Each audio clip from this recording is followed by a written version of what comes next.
اما بعد اعوذ باللہ من الشیطان الرجیم بسم اللہ الرحمن الرحیم قل لا اسألکم علیہ اجرا الا المودۃ فی القربى صدق اللہ العظیم وبلغنا رسولہ النبی الکریم الامین اللہم رب اشرح لی صدری ویسر لی امری واحلل عقدۃ من لسانی یفقہوا قولی گنج بخش فیض عالم مظہر نور خدا ناقص آرا پیر کامل کاملاں راہ رہنما ان اللہ و ملائکتہ یصلون علی النبی یا ایہا الذین آمنوا صلوا علیہ وسلموا تسلیما۔ بڑی محبت سے درود و سلام کا نذرانہ پیش کیجیے، عرض کیجیے الصلاۃ والسلام علیکہ یا رسول اللہ وعلی آلکہ واصحابکہ یا سیدی یا حبیب اللہ۔ اس طرح نے بھی ابھی آپ ذکر محدث اعظم سن رہے تھے۔ آپ نے تو پورے پاکستان بلکہ پوری دنیا میں اور خصوصاً اس خطہ میں یہی تو سبق دیا ہے کہ اس پیارے نبی کی بارگاہ میں ادب سے درود و سلام کا نذرانہ جھوم جھوم کر پڑھتے جاؤ گے، ترقیاں پاتے جاؤ گے۔ مل کے پڑھیے الصلاۃ والسلام علیکہ یا سیدی یا رسول اللہ وعلی آلکہ وصحابکہ یا سیدی یا حبیب اللہ۔ عرس پاک ہے اور یہ مہینہ محرم الارحام کا ہے۔ وہ دن گزر رہے ہیں جو اہل بیت کی شہادت کے دن ہیں، عظمتوں کے، وہ عظیم ہستیوں کے ذکر کے دن ہیں۔ تو میرے ساتھ مل کے پڑھیے ایک دو اشعار، اس کے بعد میں گفتگو شروع کرتا ہوں۔ افضل ہے کل جہاں سے گھرانہ حسین کا، مل کے پڑھیں گے تو لطف آئے گا۔ افضل ہے کل جہاں سے گھرانہ حسین کا، افضل ہے کل جہاں سے گھرانہ حسین کا۔ افضل کیوں نہ ہو؟ جناب جبرائیل سے جب پوچھا گیا نا پیارے آقا کے بارے میں، سارے نبیوں کو دیکھا ہے، آخری نبی کے بارے میں کیا کہتے ہیں؟ تو جناب جبرائیل نے کہا کہ میں نے قلبت مشارق الارض و مغاربہا، مشرق و مغرب چھان ڈالے ہیں، پیر سونے تمہارے جیسا کائنات میں دیکھا کوئی نہیں۔ وَلَمْ رَا بَيْتًا مِّن بَيْتِ بَنِي ہاشم، سونیا تمہارے گھرانے جیسا کائنات میں گھرانہ کوئی نہیں دیکھا۔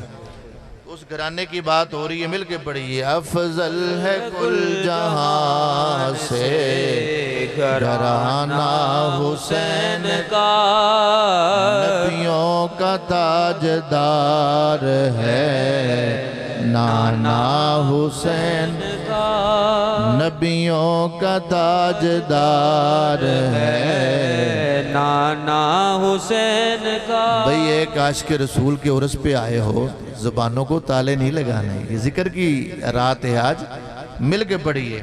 نبیوں کا تاجدار ہے نانا حسین کا، نبیوں کا تاجدار ہے نانا حسین کا۔ ایک پل کی تھی بس حکومت یزید کی، ایک پل کی تھی بس حکومت یزید کی، صدیاں حسین کی، زمانہ حسین کا،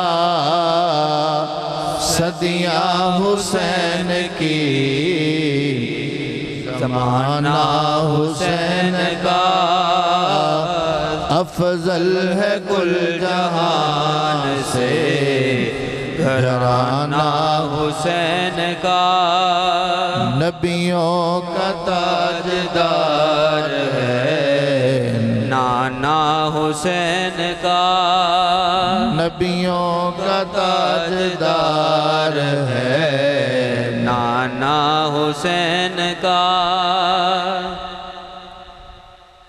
رب العزت جل وعلا اس وحدہ لا شریک کی حمد و ثنا جو اس کی شان کے لائق ہے عرض کرنے کے بعد نبی اکرم رحمت دو عالم نور مجسم شفیع معظم احمد مجتبی محمد مصطفیٰ صلی اللہ علیہ وسلم کے حضور درود و سلام کا نذرانہ پیش کرنے کے بعد انتہائی قابل احترام حاضرین، آپ کے علم میں ہے کہ آج کی یہ تقریب سعید عرس پاک کے موقع پر انعقاد پذیر ہے۔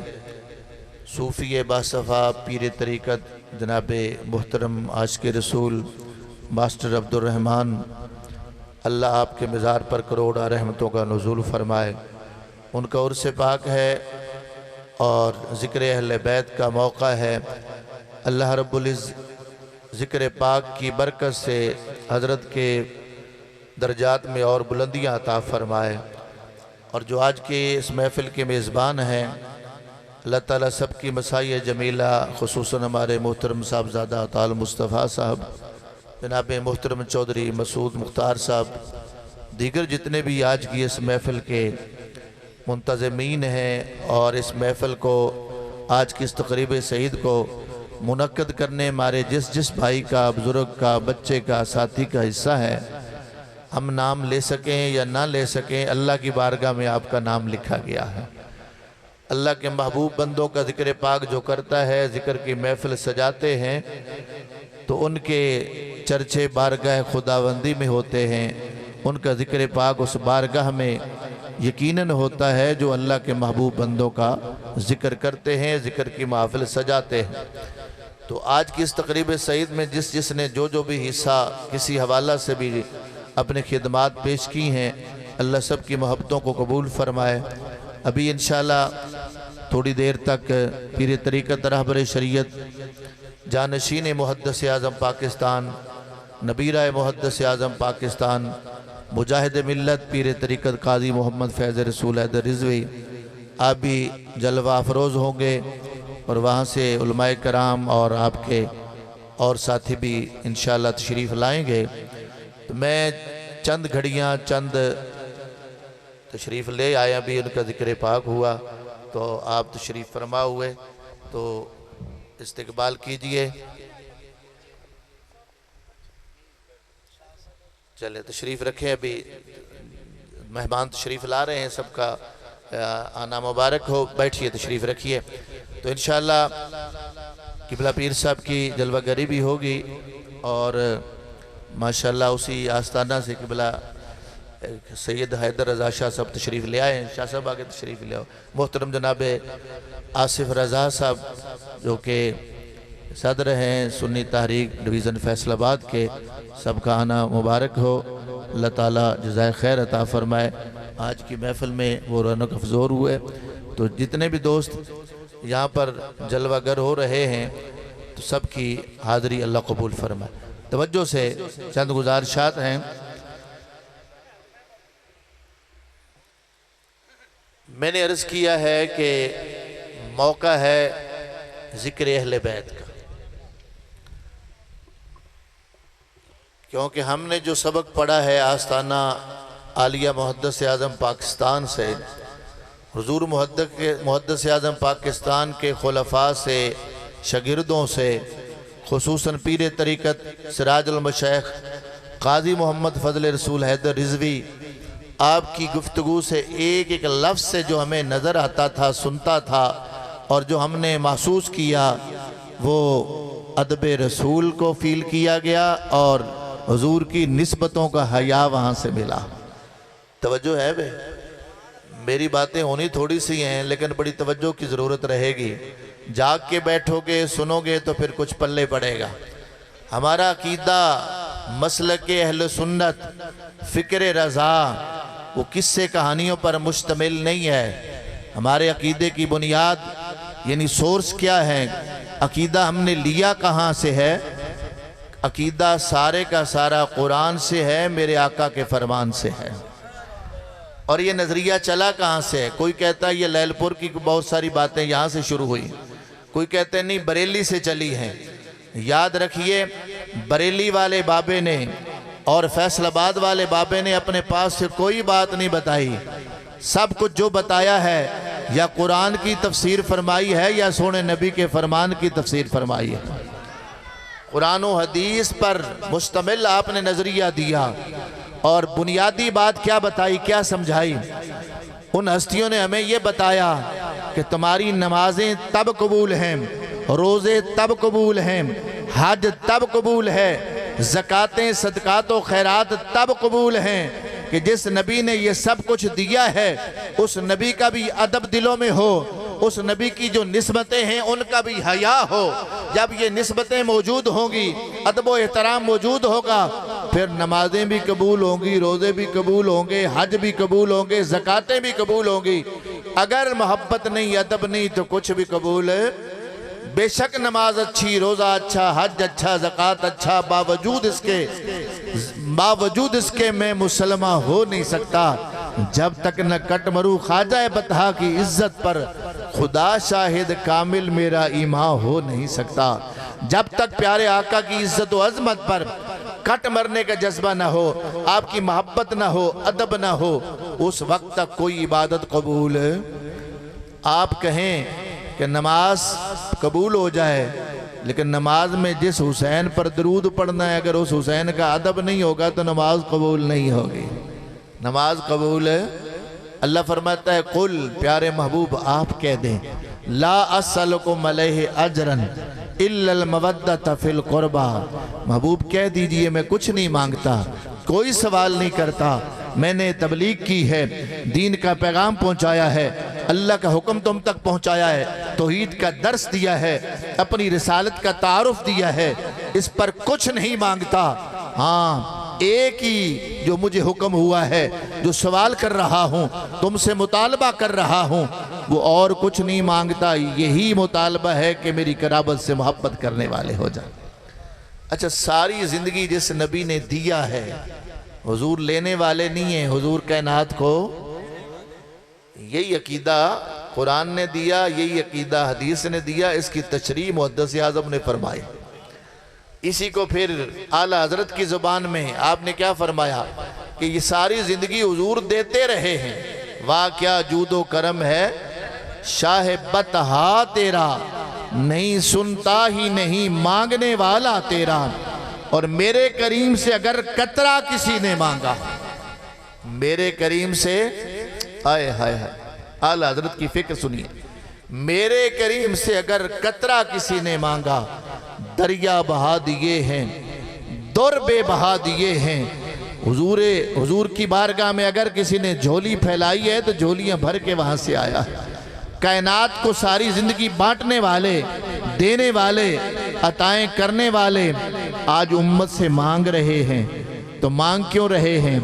یہ نکتہ بیان کرتے تھے شیخ الحدیث اور فیض یافتہ محدث اعظم پاکستان علامہ محمد الیاس ہزاروی صاحب، جو آپ کی بارگاہ سے فیض یافتہ ہیں، وہ ایک نکتہ بیان کیا کرتے تھے، فرماتے تھے حضور نے جو مانگا ہے نا وہ بھی اپنے لیے نہیں مانگا، امت سے جو اگر قرابت کی محبت مانگی ہے، قرابت کا پیار مانگا ہے، اہل بیت کا ادب مانگا ہے، فرمایا اس کے پیچھے بھی بھلا امت کا ہے۔ میرے آقا چاہتے یہ تھے میری امت بخشی جائے، تو میرے نبی نے کہا آؤ اگر بخشش لینا چاہتے ہو میرے علی سے پیار کرنے والے بن جاؤ، تمہاری جھولی میں بخشش آ جائے گی، سیدہ پاک کے مؤدب بن جاؤ، تمہیں بخشش کا پیمانہ مل جائے گا، آؤ حسنین کریمین کے بارگاہ کے ادب والے ہو جاؤ، خدا کی رحمت بھی مل جائے گی، آخرت میں بخشش بھی مل جائے گی۔ آج ہماری کہاں دوڑ کہاں تک ہے، ہر کوئی یہ چاہتا ہے بخشش ہو جائے، اور نتیجے میں کیا مل جائے؟ جنت مل جائے۔ کیا مل جائے؟ اللہ اکبر، جنت مل جائے۔ لیکن جن ہستیوں کا ہم ذکر کر رہے ہیں، جنت تو ان کے گھر کی ہے، جنت ان کے گھر کی ہے۔ میرے آقا نے خود ارشاد فرمایا، اور ایک جگہ پہ نہیں، کئی مقامات پر میرے آقا نے، ایک ایسا موقع بھی آیا، میں صرف اشارہ کر کے گزروں کا وقت بہت کم میں نے لینا ہے آپ کا، میرے پیارے آقا کی بارگاہ میں ایک صحابی رسول حاضر ہوتے ہیں اور آ کے بیٹھ گئے، اور گھر سے اجازت لے کے آئے تھے، والدہ نے کہا تھا جاؤ بیٹے پیارے آقا کی بارگاہ میں حاضری بھی دو اور بخشش کی دعا بھی کرواؤ، میری بخشش کی بھی دعا کروانی ہے اور وہاں جا کے اپنے لیے بھی دعا کرواؤ۔ حضور کی بارگاہ میں صحابی حاضر ہو گئے، نام حذیفہ ہے، آ کے عرض کرتے ہیں، بارگاہ رسالت میں حاضری دی، مغرب پڑھی، عشاء پڑھی، عشاء پڑھ کے حضور چل پڑے۔ جب حضور نکل پڑے، یہ صحابی پیچھے پیچھے ہے، میرے نبی نے پوچھا کہ کون ہے؟ حذیفہ۔ عرض کیا حضور میں ہوں، نام آقا میں ہوں۔ فرمایا غفر اللہ لکا والے امے کا، فرمایا تجھے اللہ بخشے، تیری ماں کو بخشے، کیا حاجت ہے تمہیں، کس لیے آئے ہو؟ عرض کیا سونیا جو حاجت لے کے آیا تھا وہ تو آپ نے پوری فرما دی ہے، جو میں نے ابھی عرض کرنا تھا آپ نے دعا پہلے دے دی ہے۔ اللہ اکبر، میرے نبی نے دعا دے کے بتا دیا جو تمہارے دل میں ہے وہ نبی جانتا بھی ہے، اس کو پورا بھی فرما دیا ہے۔ پیارے نبی نے دعا بھی دے دی، جو حاجت تھی پوری بھی کر دی۔ سرکار نے پوچھا کیوں آئے ہو؟ عرض کیا حضور جو لینے آیا تھا وہ مل گیا ہے۔ فرمایا سنو پھر اگلی بات سنو، میرے پاس ابھی فرشتہ آیا، اللہ سے اجازت لے کے آیا، اور اجازت لے کے کس لیے آیا؟ میری بارگاہ میں سلام پیش کرنے آیا۔ کس لیے آیا؟ پہلا کام یارو فرشتے سلام پیش کرنے آتے ہیں دربار رسالت میں۔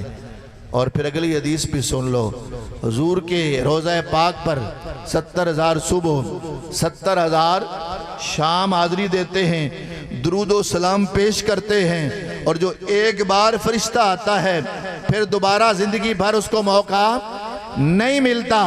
فرشتہ تو ایک بار آئے بارگاہ رسالت میں حاضری دینے کے لیے، غلاموں تمہیں مبارک ہو، سال میں کئی بار جا کے حاضریاں دیتے ہو، ادھر کوئی پابندی نہیں۔ فرشتہ ایک بار آئے تو عرض کیا پیارے آقا کی بارگاہ سرکار، پھر فرمایا فرشتے نے اجازت مانگی، سلام پیش کرنے آیا ہے اور ایک پیغام لے کے آیا ہے۔ وہ پیغام کیا لایا ہے؟ فرشتہ پیغام دے رہا ہے، پیارے آقا، پیارے نبی، اللہ نے مجھے بھیجا ہے سلام پیش کرنے کے لیے اور دوسرا پیغام دینے کے لیے کہ بے شک حسنین کریمین کی شان یہ ہے کہ حسن اور حسین کا مقام یہ ہے سیدہ شباب اہل الجنہ۔ اللہ نے بھیجا ہے کہ جاؤ میرے نبی کو بتاؤ کہ تیرے حسنین حسن اور حسین کو میں نے جنتی جوانوں کا سردار بنایا ہے۔ سبحان نعرہ تکبیر، نعرہ رسالت، نعرہ تحقیق، نعرہ حیدری، نعرہ غوثیہ، جنتی جوانوں کا سردار بنایا ہے۔ اور ان کی والدہ جناب سیدہ پاک سیدہ طیبہ طاہرہ، اللہ اکبر۔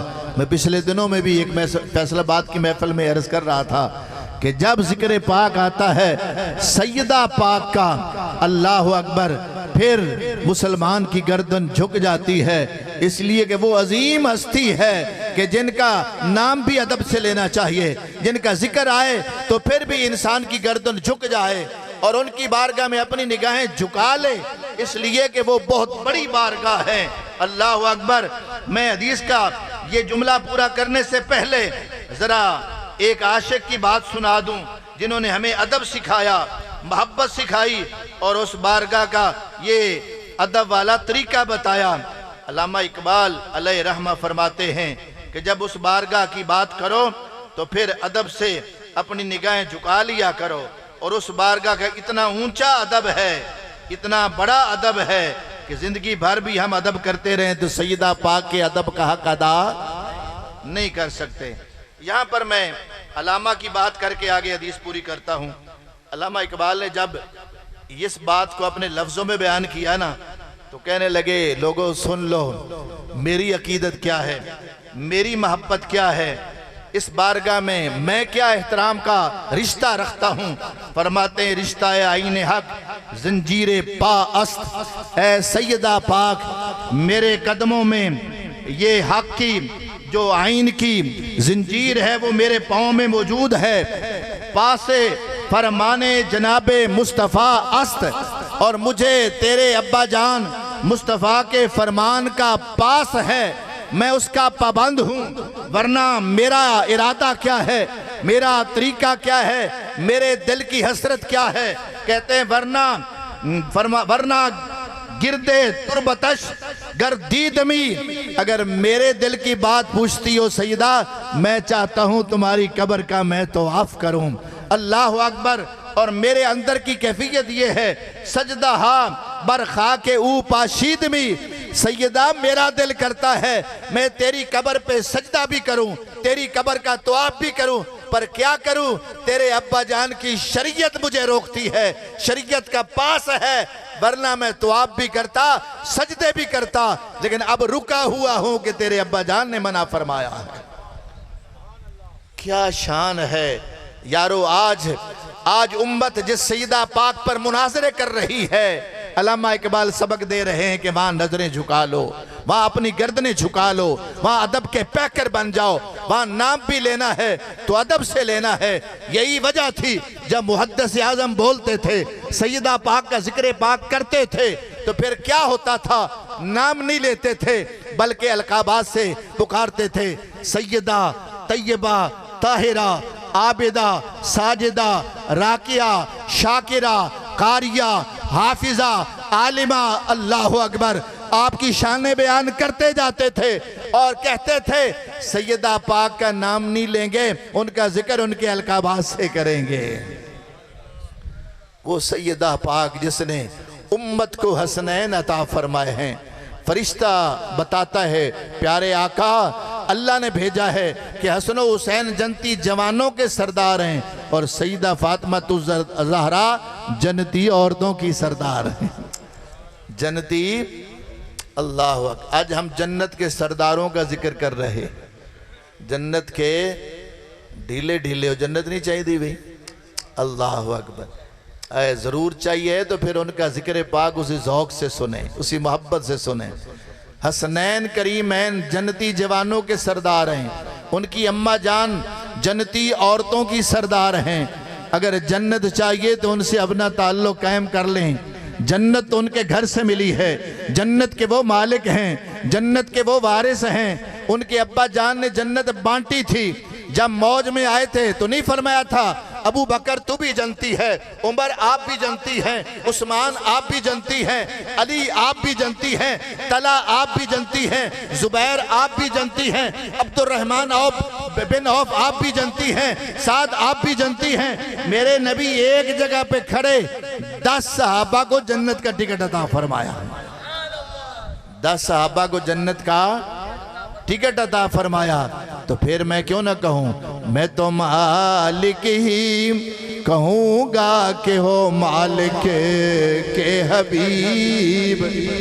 اعلیٰ حضرت نے کیا خوب ترجمہ کیا ان حدیثوں کا، میں تو مالک ہی کہوں گا کہ ہو مالک کے حبیب، یعنی محبوب و محب میں نہیں میرا تیرا، یعنی محبوب و محب میں نہیں میرا۔ سونیا جو کچھ میرا ہے وہ سب محبوب تیرا ہے، یہی وجہ ہے میرے پیارے آقا۔ یہ عقیدہ کو من گھڑت نہیں ہے، اب ہمیں محدث اعظم نے جو عقیدہ جو دیا ہے کہ نبی کی اس بارگاہ سے سب کچھ ملتا ہے، جنت بھی ملتی ہے، دنیا کے خزانے بھی ملتے ہیں، آخرت بھی ملتی ہے، یہ ایسے نہیں کہا۔ خود میرے آقا نے فرمایا واللہ یوتی و انما انا قاسم، میرا رب دے رہا ہے، میں مصطفیٰ بانٹ رہا ہوں۔ اللہ دیتا ہے، میں تقسیم کرتا ہوں، میں بانٹتا ہوں۔ وہ خالق ہے، مجھے رب نے قاسم بنا کے بھیجا ہے، وہ پیدا کر رہا ہے، میں تقسیم فرما رہا ہوں۔ تخلیق اس کی ہے، تقسیم میں مصطفیٰ کی ہے، تقسیم میں مصطفیٰ کی ہے۔ بخاری کی حدیث پیش کی ہے واللہ یوتی و انما انا قاسم، رب دیتا ہے، میں تقسیم فرماتا ہوں۔ اس لیے جنت بھی بانٹی جا رہی ہے، کائنات کو ساری نعمتیں بھی مل رہی ہے۔ کوئی آتا ہے کو کسی پریشانی میں آتا ہے، کسی پہ قرض آ جاتا ہے، حضور اس کے قرضے دور فرما رہے ہیں۔ کسی کو مالی پریشانی ہے، مالی پریشانیاں دور کر رہے ہیں۔ کسی کا گھٹنا ٹوٹ جاتا ہے، لعاب دہن لگا کے اس کے جناب بیماریاں دور کر رہے ہیں۔ آنکھیں اگر کسی کی دکھنے آتی ہیں، حضور کا لعاب دہن لگ جائے آنکھ درست ہو جاتی ہے۔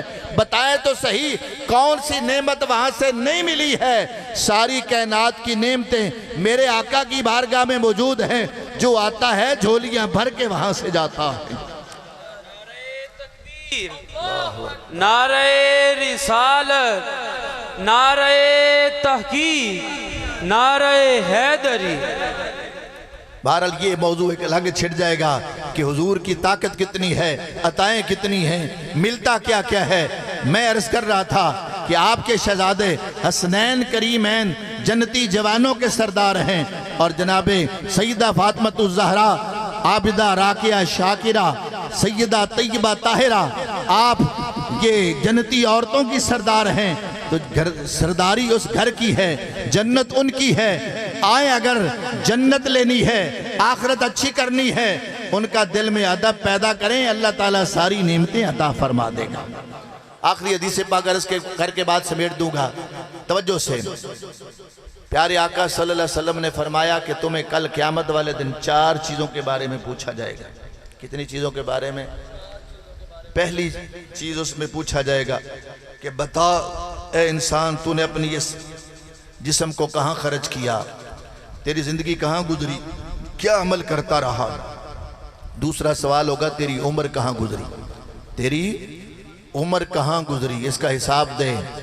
اور یاد رکھیں خاص کر کے وہ جو جوانی والی عمر کا حصہ ہے، اس کا حساب ہمیں دینا پڑے گا۔ اور جوانی ضائع نہ کریں، میرے جتنے بچے جوان سن رہے ہیں اپنی اس جوانی کی قدر کریں۔ جوانی کے اندر عبادت کا بھی کچھ اور مزہ ہے، اور جوانی میں توبہ کر لیں تو اللہ تعالیٰ نے اس کا بڑا درجہ رکھا ہے۔ مولانا روم کو پڑھیے، عاشقوں کو پڑھیے، کیا خوب کہا، فرماتے ہیں در جوانی توبہ کردن شیوائے پیغمبری، در جوانی توبہ کردن شیوائے پیغمبری، وقت پیری گرب ظالم میشود پرہیزگاری۔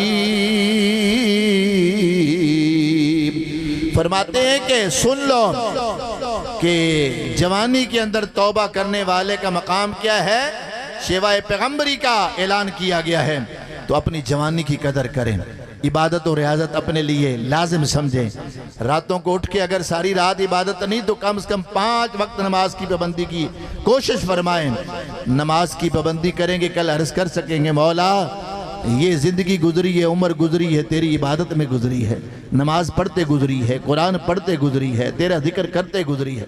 تیسری چیز پوچھی جائے گی، مال کہاں سے کمایا، کہاں پہ خرچ کیا، کہاں سے کمایا، کہاں پہ خرچ کیا، اس کا بھی سوال ہوگا، جواب دینا پڑے گا۔ چوتھی چیز توجہ کیجیے گا، حدیث پاک مکمل ہو رہی ہے، میری بات اپنے دلوں میں اتار لیں۔ سرکار نے فرمایا تم سے میری اہل بیت کے بارے میں پوچھا جائے گا۔ اللہ اکبر، ان کا ادب کرتے تھے یا نہیں کرتے تھے، ان سے محبت کرتے تھے یا نہیں کرتے تھے، اس کا سوال کا جواب بھی دینا پڑے گا۔ اگر آج ہم ان ہستیوں سے پیار کرتے ہیں تو پھر جواب دے سکیں گے۔ اگر ہم نے پیار نہ کیا، ادب نہ کیا، حسنین کریمین کا ادب نہ کیا، پیارے مصطفیٰ کریم کی اہل بیت کا ادب نہ کیا، پیارے مولا علی کا ادب نہ کیا، سیدہ پاک کا ادب نہ کیا، یاد رکھے پل پھر اس کا جواب دینا مشکل ہو جائے گا۔ تو سوال کیا جائے گا، پوچھا جائے گا کہ بتائیں اہل بیت کے بارے میں تمہارا کیا عقیدہ تھا، کیا نظریہ تھا، ان سے پیار کرتے تھے یا نہیں، محبت کرتے تھے یا نہیں، ادب کرتے تھے یا نہیں، احترام کرتے تھے یا نہیں۔ پتہ چلا کہ ان ہستیوں کا پیار اور ادب ضروری ہے، ورنہ کل مشکل ہو جائے گی۔ قیامت والے دن اس سوال کا جواب نہ دے سکے تو پریشانی بنے گی۔ لہذا پتہ چلا جہاں زندگی میں باقی نیک اعمال ضروری ہے، نماز ضروری ہے، حج ضروری ہے، اللہ پیسہ دے حج کرنے کے لیے جانا ضروری ہے، زکوٰۃ اس پر ضروری ہے جو صاحب نصاب ہے، اور اسی طرح روزے اللہ زندگی میں صحت تندرستی کے ساتھ عطا کرے، مہینہ تو روزے ضروری ہیں، جہاں باقی ارکان اسلام ضروری ہیں۔ اگلا حکم جو قرآن نے دیا، فرمایا پیارے محبوب ان کو بتا دو تمہاری قرابت کی محبت بھی ضروری ہے، اہل بیت کا رشتہ محبت والا ادب والا وہ بھی ضروری ہے، اور کیوں نہ ضروری ہو، میرے آقا دعائیں کرتے رہے، ان کے لیے دعائیں کرتے رہے، اور پیارے نبی نے یہاں تک یہ اللہ کے حضور عرض کیا، مولا پیارے آقا نے ایک جگہ پہ نہیں، جگہ جگہ دعائیں کرتے رہے۔ توجہ سے میری بات سنیے، سونے نبی نے اللہ کے حضور ہاتھ اٹھائے، اور یہ اس موقع پر ہاتھ اٹھایا جب حسنین کریمین آپ کے پاس موجود تھے۔ صحابی کہتے ہیں ہم نے پوچھا کہ اس وقت آپ نے اٹھایا ہوا ان کو، حسنین کریمین کو، حسن و حسین کو، تو سرکار نے اٹھایا ہوا تھا اور فرمایا کیوں نہ اٹھاؤں، یہ میرے بیٹے ہیں اور میری بیٹی کے بیٹے ہیں۔ توجہ ہے بھائی، میرے بیٹے ہیں اور میری بیٹی کے بیٹے ہیں۔ حضور نے نواسے نہیں کہا، ہائے ہائے، نواسے نہیں کہا، میری بیٹی کے بیٹے ہیں۔ کیوں کہا؟ کبھی غور کیا؟ حدیث پاک پڑھیے، حسین منی وانا من الحسین، حسین مجھ سے ہے اور میں حسین سے ہوں۔ یہ سمجھنے والی بات ہے، حسین تو مصطفیٰ سے ہے، سمجھ میں آتی ہے بات، مصطفیٰ حسین سے کیسے ہیں یہ سمجھنے والی ہے بات۔ فرمایا سنو میں بیٹا کیوں کہہ رہا ہوں حسین کو کہ وہ میرا بیٹا ہے، اپنا نواسا نہیں کہا، بیٹا کہا ہے، اس لیے کہ رشتہ یہ ہے، تعلق یہ ہے، ان کے ساتھ رابطہ یہ ہے کہ یہ وہ ہستی ہے۔ حسین کی شان یہ ہے کہ اس کو اللہ نے یہ میرا قرب دیا ہے کہ حسین مجھ سے ہے اور میں حسین سے ہوں۔ مجھ سے اس لیے حسین کہ میری بیٹی کا بیٹا ہے، میرا نواسا ہے، میرا خون ہے، میرا یہ لخت جگر ہے، میرے جسم کا حصہ ہے، میرے قرب والا ہے۔ یہ بات تو بڑی اثر من الشمس ہے کہ میرا بیٹا ہے اس لیے مجھ سے ہے۔